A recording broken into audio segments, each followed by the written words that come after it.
waatiin ajjiraatte ilkaabbu gonkumaa lubbuun kosi edu kan jaalalaaf du'e beeke lubbuun qabu.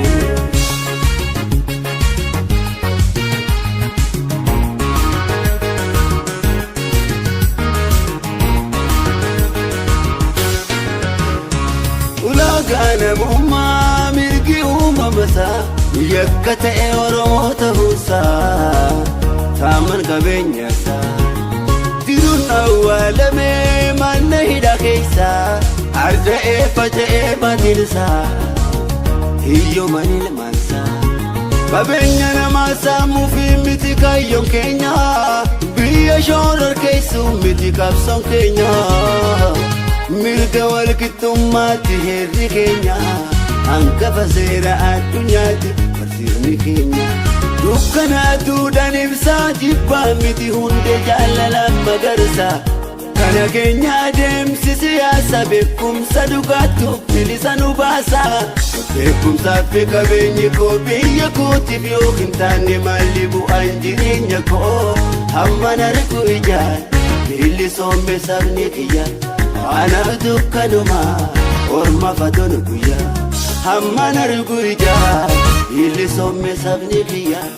Anaaf dukkanumaa orma fatoon guyyaa anaaf dukkanumaa orma fatoon guyyaa.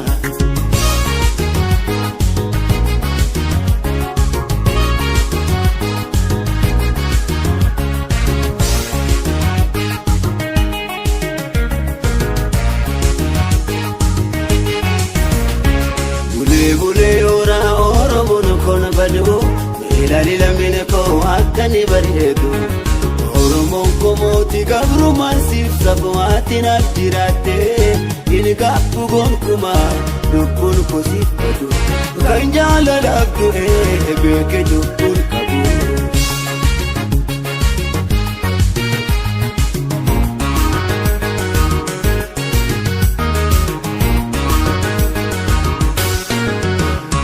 Mormori bajjeesee alli koo fi anni koo hirriba dhabsiisee yaaddeesse diina koo mirga koo falmadhee of ta'ee buduun koo na baachise ba'aa hammeesse jiru koo naalati rakkinaa hir'ise bultii koo hidha lamna geessee duuka lallabuun koo. Ina baru arraba koo kan dhugaa lallabde qabbu qabsoo koo kan hidhamna dhabde beekumsaa fi qabeenyi koo biyya kootiif yoo hin taane maalli bu'aan jireenya koo hamman argu ijaan bilisoombe sabni kiyya. Anaaf dukkanumaa orma fatoon guyyaa hamman argu ijaan bilisoombe sabni kiyya. Anaaf dukkanumaa orma fatoon guyyaa anaaf dukkanumaa orma fatoon guyyaa.